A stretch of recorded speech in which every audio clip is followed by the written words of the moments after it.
Hello, everyone, and welcome to the Business Excellence for Managers podcast. I have the pleasure to present you today an amazing guest from Germany. His name is Hakan Seyhan. We met many years ago during the days when I was working as a chief quality officer at a large multinational corporation, and Hakan was working as a senior manager and master black belt at a prominent Lean Six Sigma consulting firm in Germany. He helped me implement business excellence and was a trainer and coach for more than 100 people in the company, covering nearly a dozen business entities. His passion for process improvement, coaching, and his endurance for conducting many workshops and training sessions back to back is astonishing. Any of you who have facilitated a training session or a workshop know how much strength and energy it takes to deliver training sessions lasting more than 7 days in a row. Once the training was completed, he was ready for the next wave, where he always received very good feedback from the participants. In the consulting industry, you can only survive physically and mentally if you really enjoy what you do. He is always passionate about his work and has had an amazing career development from the beginning. He attained his Lean Six Sigma certification early in his career and worked himself up the corporate ladder. He then worked for 5 years as senior consultant and master black belt and later became a senior manager. In year 2021, he established a successful consulting company in Germany called Focus and Flow, where he is a general manager. My company, Wave Business Excellence Footprint, and Hakan's company, Focus and Flow, cooperate closely together and complement each other because my clients focus on digital training experience. If my customers need a live training or workshop in their location, Hakan and his team are there to provide outstanding support. The same applies the other way around. In case Focus and Flow has a client who needs digital training experience, then Wave is always happy to provide that service. In today's episode, we covered the topics of what is the definition of business excellence. We spoke about the maturity degree of a program and what are the most common mistakes when introducing a new initiative. In the conversation, Hakan also explains what needs to be done to avoid any initiative to lose momentum. He also explained how he successfully combines Lean Six Sigma with Agile, which is also known as SCRUM. At the end of our conversation, he describes the best practices from companies that have effectively implemented a business excellence program. I am very happy and pleased to introduce you to Hakan. So, hello Hakan, and welcome to the Business Excellence for Managers podcast. Hi Juan, and thanks for inviting me to this episode. Great having you here. Well, my first question is, you have been now so many years in the consulting world and you have seen quite a lot of business excellence initiatives. So from your perspective, what is the best definition of business excellence? Thanks for a good question directly at the beginning, which is not so easy to be answered, to be honest, since we have the situation that business excellence went through a certain kind of evolution. So we are talking about 3 steps. The first step is the process excellence. So you're facing certain kind of processes. You're looking at silos, which you want to optimize, but that is not enough for a business. So the second step is the operational excellence, which focuses on people, on customers, and also a cultural change. But nevertheless, there's still a certain kind of piece missing. And the piece is the holistic view on your company. And therefore, we need to think about the vision, a mission, and also a strategy of the company, which then also includes a certain kind of continuous improvement culture. So business excellence is really the holistic view on the things. But nevertheless, it's important, and that is my biggest criticism at this point, talking about the term of excellence. I have a slight problem with the term because it is somehow misleading. Why is that? Because it is leading to a direction of a company which has a certain kind of excellence culture needs to have excellent product, excellent processes, excellent people, and also certain excellent culture. And to be fair, most of the companies does not have that in place. And the question is, when my processes and products are perfect today, what will happen with them tomorrow? So tomorrow they won't be perfect anymore.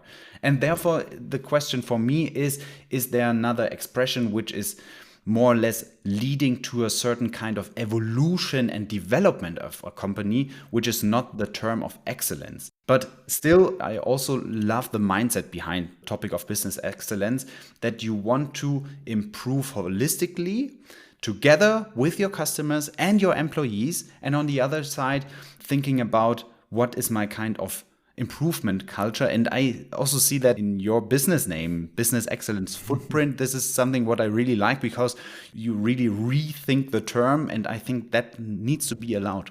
Yeah, and many times people forget that it's not that I need to arrive to a specific destination, that there is no end point, because it's a continuous improvement, and it's the journey that you have to enjoy by continuously being better at what you do, because at the end of the day, customer expectations will always change. And if you think you have done now all the projects needed to optimize a process, and then 6 months later, there are new expectations, and then you're like, okay, I'm not anymore where I should be. And again, you have to continuously improve. So therefore, it is nothing that you're going to think, okay, now I'm done, where you can say job is now finished. In this case, job is never finished, because you always have to adapt and adjust to the current situation of the expectations. Yeah, exactly. Yeah. So when you see that managers speak about different types of maturity degree within business excellence, what could you tell us more? How can someone measure the maturity degree of a business excellence program? Yeah, that is in fact a very good question, because I'm not the biggest fan of those standard maturity analysis, which you can find in booklets or find in the literature. Why that? Because I have the feeling that those kind of maturity analysis always suggest a certain kind of level which you need to reach. But the problem is, every single company is totally individual. So the question is not, will I at some point reach a certain kind of standard level or standard excellence level? From my perspective, it is much more important to see the progress on this journey. And speaking very openly, you as an individual company, if you really always strive for being super, the consequence is that you are super on your maturity scale, but you are super same also compared to your competitors. And that is causing a bigger problem, because then all the companies are same. And this is what I would also suggest to companies I'm working with. Look at your progress and therefore ask yourself 3 questions. The first question is, what was your target condition? So what did you want to reach with this kind of program? Second question, where are you now? Where are you now standing with your current progress? And lastly, what is preventing you from achieving your goals? And if you ask these kind of 3 questions every time again, then you see your progress. You understand, am I still on track or not? And are we continuously growing? And that must be the goal, to continuously grow and become better.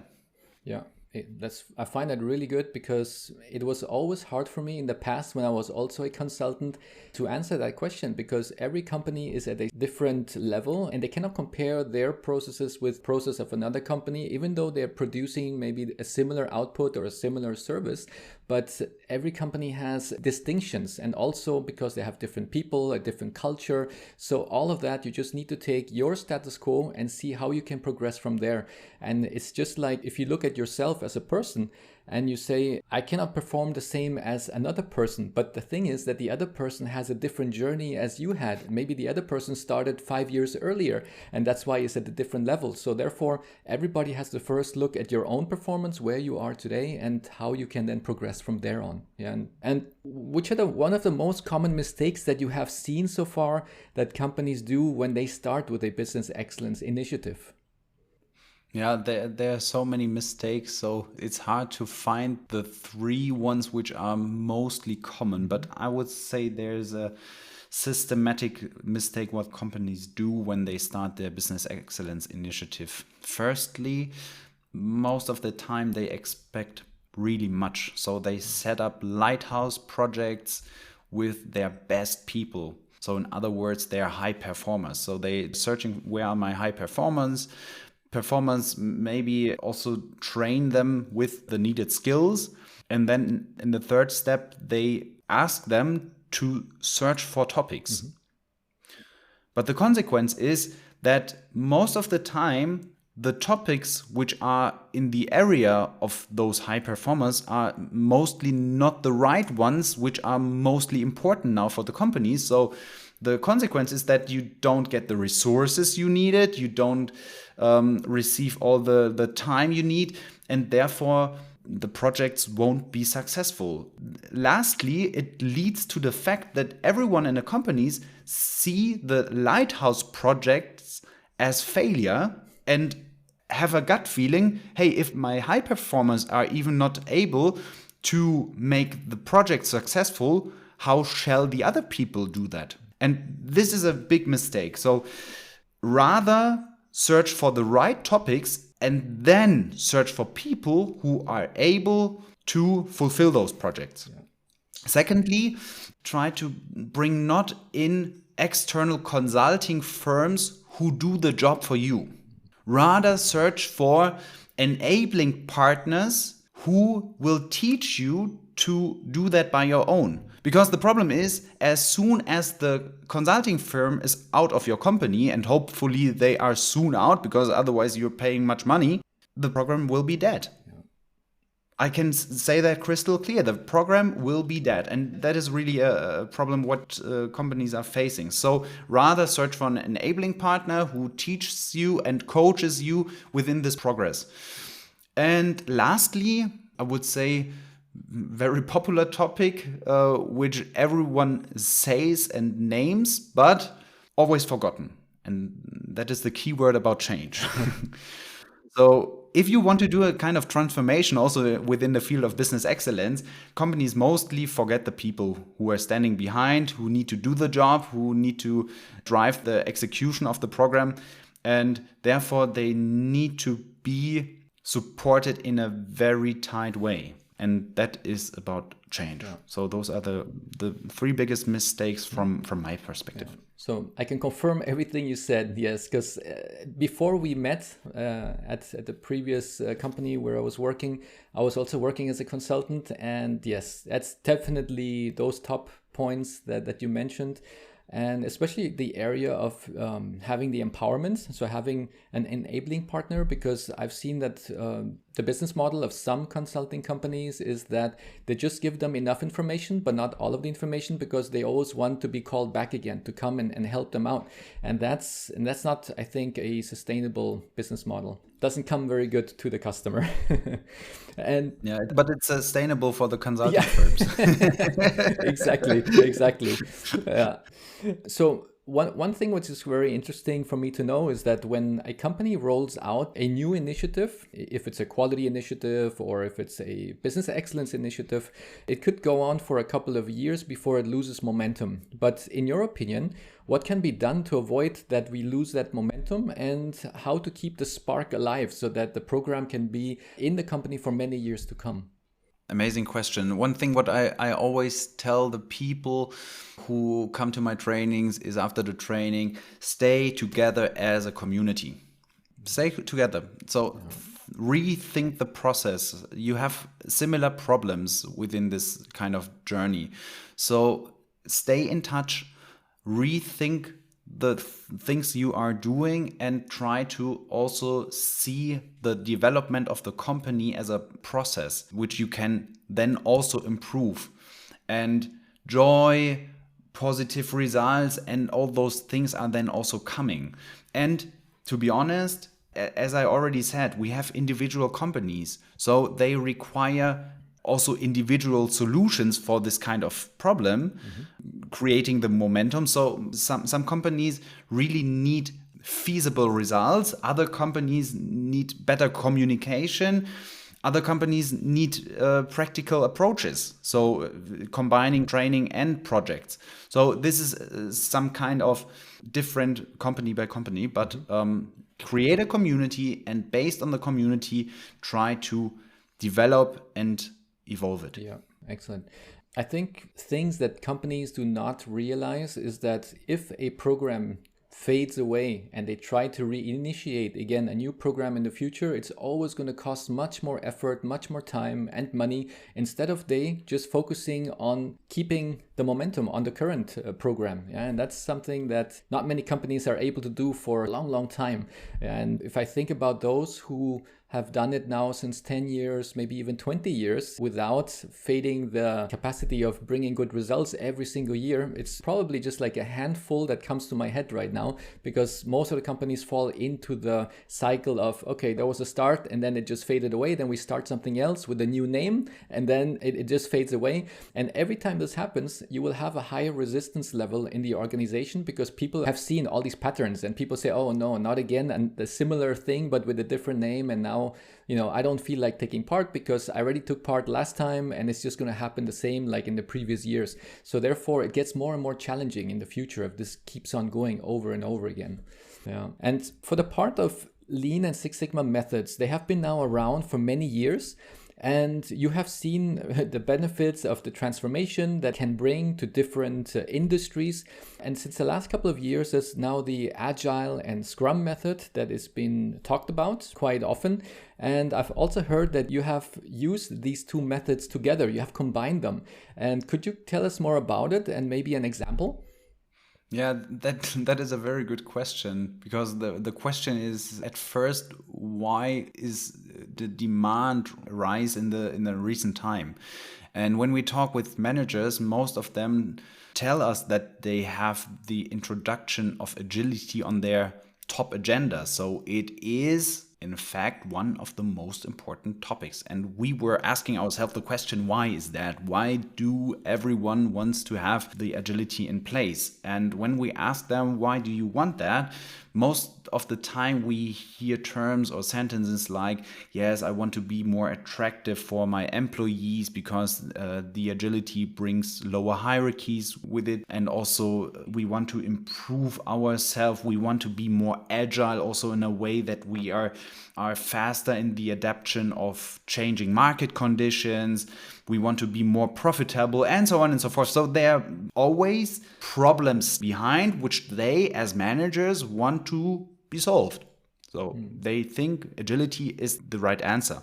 But in fact, it is not the right answer, because looking back at the topics of process optimization, this is something where Lean and Six Sigma is much better in than the agility. But to be honest, the agility also brings one piece of the jigsaw with it, and that is the part of collaboration. And this is what we were seeing as a big strength of agile methods. And therefore, we are now able to answer questions in the direction of, how do I cut my strategy down into smaller pieces?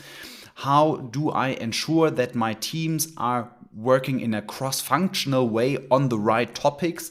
How can I also ensure that we are working at the right topics in terms of the customer? So do we know what the need and the demand of the customer is? And do we also work in his or her sense? Yeah, that is what the agility is very strong in. And therefore we thought, hey, it makes sense to combine the two worlds of optimization and collaboration and build one product out of it, which is then also leading me to a resilient cooperation and also a system of self-development. Yeah, and maybe an example where you can slightly see that in the past, most of the companies do their Six Sigma projects in a very long manner. So they are working for almost, or sometimes above, 6 months on a project. So when you start with your project initiative and define a problem, then at the end, after the 6 months, when you have the solution, maybe the problem is already gone, especially when it was important enough. Yeah, that is really a problem. So the agility brings with it the more precise slicing of the topics into smaller pieces, so that you are able to work on the smaller pieces. And yeah, that is what we are doing with this kind of program. That's really good, because I remember when we started brainstorming about this, and we came to this conversation many years ago when we were working together. And we did also this pilot phase with in the company where I used to work for. And what they really liked about that concept was that they did not have to stick to that project plan that they had for their project, which was maybe 3, 4, 5, 6 months long. And no matter what happened, they had to stick to the plan. But then using some of those tools and that mindset of being agile, we were always having those regular status meetings to see where are we today and what is the next steps that we should do. Should we go more now this direction or the other direction? So therefore, you were more flexible with your approach. You know your destination, but your approach was more flexible, and you can always adapt yourself much more easily than if you try to stick to the plan that you created 6 months ago.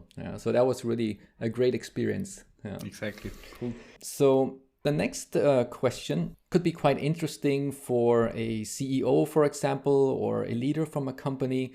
If they would like to start a business excellence program sometime this year and would like to implement some of your suggestions, what would be the first things that you would ask them, or one of the first things you would advise them to do? Yeah, I think my biggest advice is that they should start to do their homework at first before they start with a business excellence initiative. So think about the basic questions like, what do I want to achieve with this kind of initiative? Otherwise, it will, after a couple of years, will be your new training program, and everyone is running through it and has the certain certificate and is super proud. But does that really solve your problem? Question mark, big question mark. So think about what is the purpose of the program, and then you are able to steer the program. Otherwise, you're not able to do that. Then you need to be reacting on the current situation. And I think that is not something what a manager wants to. Secondly, you need to ensure sufficient capacity. Optimization can't be done on top. So you need to cut other things which are not so important away, so that you are able to work on the topics and bring them further. So you need enough capacity for an optimization program.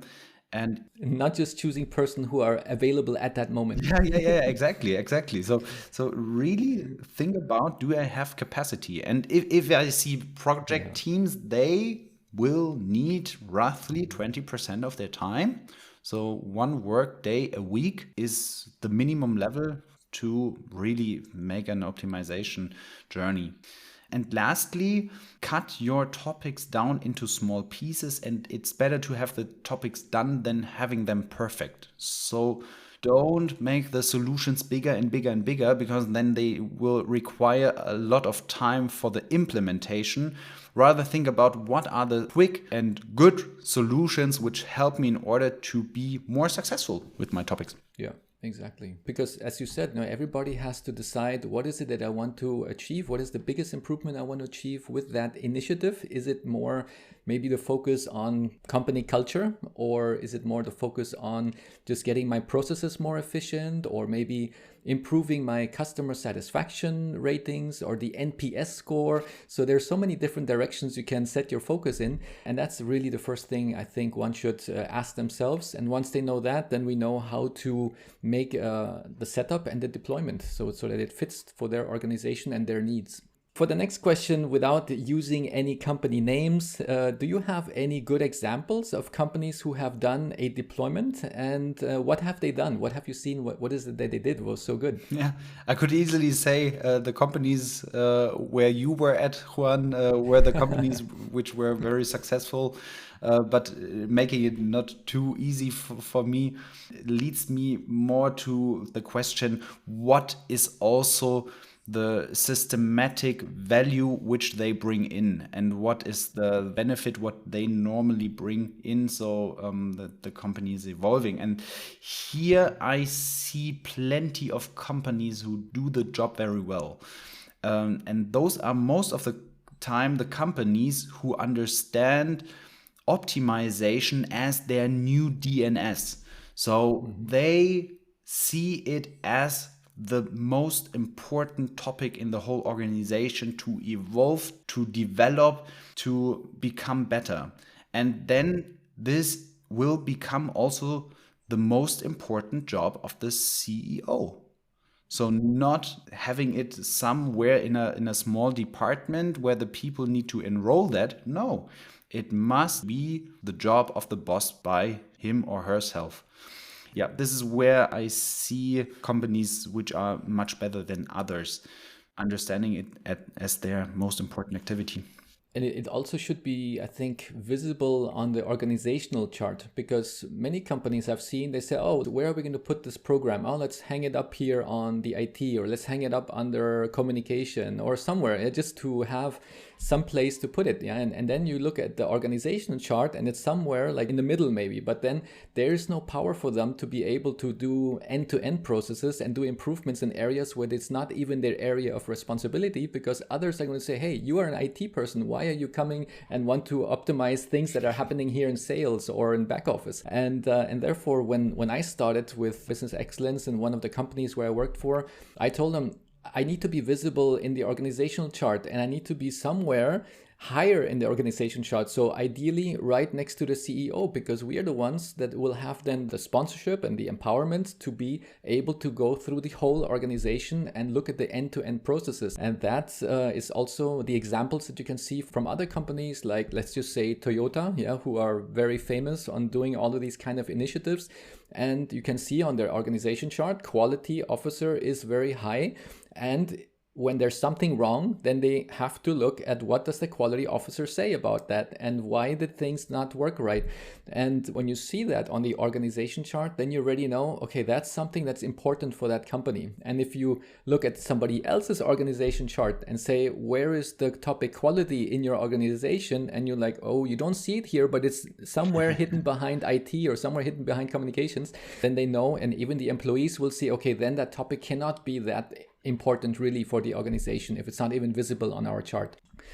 Yeah, mostly at the end of the process chain. Yeah, right? correct. There you find quality. That's right. Oh, just before the customer. And from when we speak about, we've seen so many different types of measurable outcomes that can be a result of these initiatives. What would you say is usually like the return on investment? Because if somebody's listening this for the first time and they're thinking about implementing business excellence and they say, well, I need to invest money for this program. What is usually, from your experience, what comes out of it? What's the return?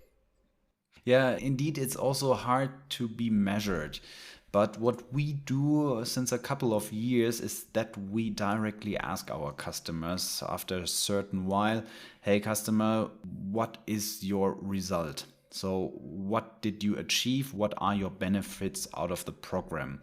So the typical return on invest is something about 1 to 10. So if I invest 10,000 euro, then probably I will get out of the system something like 100,000, something like that. But the bonus for us is when we go into the communication and collaboration with the customers, then we directly receive a feedback. And out of this kind of feedback, we are able to develop ourselves also further. And one example, what popped out of one of those customer talks was that some customer said, hey, my return on invest is not so high because most of the people are shy to apply it in the reality. And the reason is because they don't really know how it needs to be applied. And therefore we invented or founded a new concept, which is called training on the project, where we walk through a real project within the training. And this increased the return by far already in the training. So after the week, you already have some project results, which is fantastic. Yeah, and that's really amazing because then you can really immediately see what's the benefit coming out of each of these waves that you are doing. If you're going to train, let's say 10 people in either lean practitioners or green belts or black belts, and you know that each one of them has a real project that is based on a real business problem that we have, and it's being solved. So if you have a classroom of 10 people, then you already have 10 problems solved at the end of 3 months or 4 months, 5 months, when they're done with their projects. And that's the nice thing. It's all measurable. And it's something that what was for us, at least, when you were also helping us with the deployment, that you see that the investment that you do for each employee for the certification is only a small part compared to the improvements that are being generated for the company. So again, thanks for that, Hakan. You have done really good work in those days when we were together in that big project. Thanks. And one of my final questions, because our podcast is now coming to the end, is could you tell us a little bit more about your company, about Focus and Flow, and what is your mission and vision for the future? Yeah, it's a very good question. So Focus and Flow was founded by a couple of senior experts who are since many years in this kind of field of business excellence and optimization. And we are really purpose and implementation driven. So our goal is to have a sustainable and effective implementation of topics. And we recognize as the team, as I already said some sentences before, that some companies hire external consulting companies to get their problems done. But the problem is that they need to learn it by themselves to make a self-evolving system out of it. And that is our purpose, to enable the companies to develop on a continuous journey and to stand quickly on their own feet. So this is what we want to teach, so that they are able also to answer questions like, how do I want to implement my strategy? How do I slice the bigger topics into smaller pieces? How shall my organization collaborate within each other? How will we be customer focused? And this is why we also doesn't see ourselves as a classical consulting firm. We rather see ourselves as a consulting hub where we develop standard products which help our customers to do the things by themselves. And that leads to a more sustainable and more healthy world, because those companies are more successful and then they have the time to focus on the right and good things. And this is why we awake every day with a smile on our face. Excellent. Yeah, that sounds really good, because the same happened to me when I started with my company. I was also thinking, should I make it a classical consulting company or should I focus more on a training company? And I said that maybe if I focus more on training, then it will hopefully give my wisdom and all the things that we have learned in the past and pass it over to the clients, and then help them, as you said as well, to enable them to be able to do it themselves, so that they maybe someday hopefully don't need us anymore in that specific issue or in that specific program. Yeah, very good. And to finalize, where can we find you, Hakan, and your company? Yeah, you can find me via LinkedIn. So Hakan Seyhan is my name. I'm sure, Juan, you will also link my contact details here in the show notes. Yes. And you can also find us on our webpage, which is called f-and.com. So it stands for the focus and the flow, the most important elements for companies to be successful. And you will find me if you want. So we are happy to also support new customers and old customers with our methodologies, tools, and approaches. Excellent. Well, thanks a lot, Hakan, for this time that you invested for the podcast. It was great having you on board, and I will see in the agenda throughout the year. Maybe we'll have a second session again. Yeah, I'm looking forward to it, and thanks a lot, Juan. It was much fun, and good exchange. Thanks a lot. Bye-bye. I hope you enjoyed this conversation with Hakan. In the show notes, you will find a link to a downloadable PDF with the learning nuggets and simple action points. You can choose the action points that best fit your current situation and evaluate whether they brought you value. Feel free to let me know how it went. Your feedback is important to my team and me, so we can continuously improve the value we deliver, as we want to give you the most from each episode. Please rate, subscribe, send in your comments, and share with those you think could profit from this episode.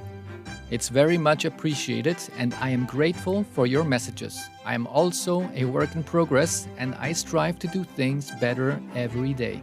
Investing in yourself is the best investment. Therefore, if you are interested in finding out more about courses and certification programs that were designed for you as a manager to further boost your business excellence initiatives, please go to the Courses for Managers tab in my company website.